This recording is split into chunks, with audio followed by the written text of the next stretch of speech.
Bienvenue dans cette vidéo de méthode à destination des élèves de première spécialité. Aujourd'hui, dans le cadre des probabilités conditionnelles, je vais vous montrer comment utiliser un tableau.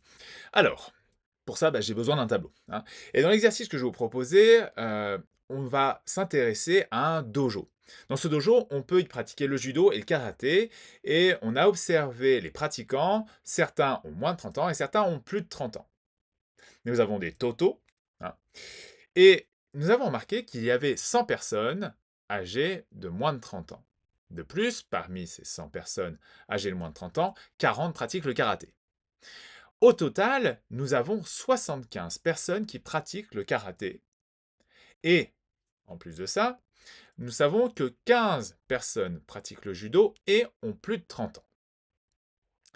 Alors, on considère les effectifs dans le dojo, on prend un pratiquant au hasard, le fait qu'on prenne un pratiquant au hasard, le fait qu'il y ait cette petite phrase, hein, le au hasard, ça nous dit que nous allons travailler sur des probabilités, hein. Nous n'allons pas faire des statistiques, nous allons nous appuyer sur les statistiques pour faire des probabilités. Il va falloir commencer par compléter ce tableau. Alors, déjà, je sais qu'il y a 100 personnes âgées de moins de 30 ans, il y avait 40 karatékas, donc il y a 60 judokas de moins de 30 ans. 60 judokas de moins de 30 ans, 15 judokas de plus de 30 ans, eh bien ça nous fait 75 judokas en tout. En plus de cela, nous avions 44 karatékas de moins de 30 ans et 75 karatékas au total. Il y en avait donc 35 de plus de 30 ans. Après, 15 plus 35 pour les personnes de plus de 30 ans, cela nous fait 50 personnes en tout.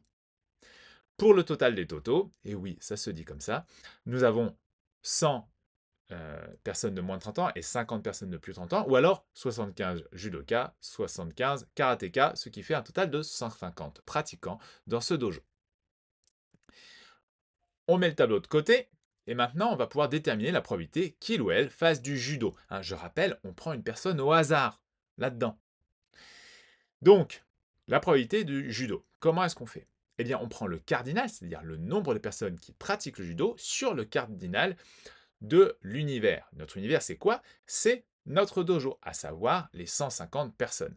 Donc on a les 75 judokas et les 150 personnes. Ça fait 75 sur 150. Vous simplifiez cette fraction, bien entendu, cela fait 1 demi. Je ne l'ai pas écrit, mais vous pouvez très bien écrire que c'est égal à 0,5. Donc la probabilité de judo, 0,5 ou 1 demi. Maintenant, déterminez la probabilité qu'il ou elle fasse du judo et plus de 30 ans. J'ai insisté sur le et parce que c'est une intersection. Nous avons le judo et l'intersection avec l'âge supérieur à 30 ans. Alors, cette intersection, ça veut dire que j'ai ma ligne, ma colonne, et je dois regarder à quel moment tout ça se croise. La formule, la voici. C'est le cardinal de, justement, des personnes qui font du judo et qui ont plus de 30 ans, et le cardinal de l'univers. Les judokas de plus de 30 ans, on l'avait dit en fait au tout départ, il y en a 15. Et il y a 150 personnes au total, ce qui fait 15 sur 150. Très facile à simplifier, cela fait 1 dixième ou 0,1. Pareil, j'ai oublié de le mettre ça. Mais 1 dixième, c'est une fraction réductible, donc ça passe pour une probabilité. Quatrième question, déterminer la probabilité qu'il ou elle ait moins de 30 ans, sachant qu'il ou elle fait du karaté. Alors ça, c'est sachant probabilité conditionnelle. La condition, c'est le karaté. Et moi, ce que je veux, c'est la probabilité qu'il ou elle ait moins de 30 ans. Donc, déjà, je regarde cette ligne, moins de 30 ans, et sachant qu'il y a du karaté, je regarde la colonne karaté. Et bien sûr, l'intersection des deux. Maintenant, comme c'est ce qu'on appelle une probabilité conditionnelle, tout ce qui est judo et total, je l'oublie d'une certaine manière. Et ma formule, elle est ainsi.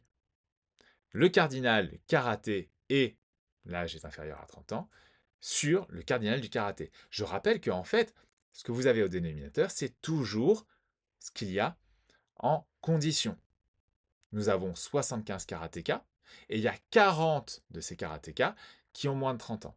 Donc ça fait 40 sur 75, ce qui peut être simplifié en 8 quinzièmes, ce qui, en écriture décimale, c'est 0,5333333333333. Voilà. J'espère que cette vidéo vous a plu. Vous avez l'espace des commentaires pour vos commentaires. Vous pouvez liker, partager et vous abonner pour la suite des vidéos. Voilà.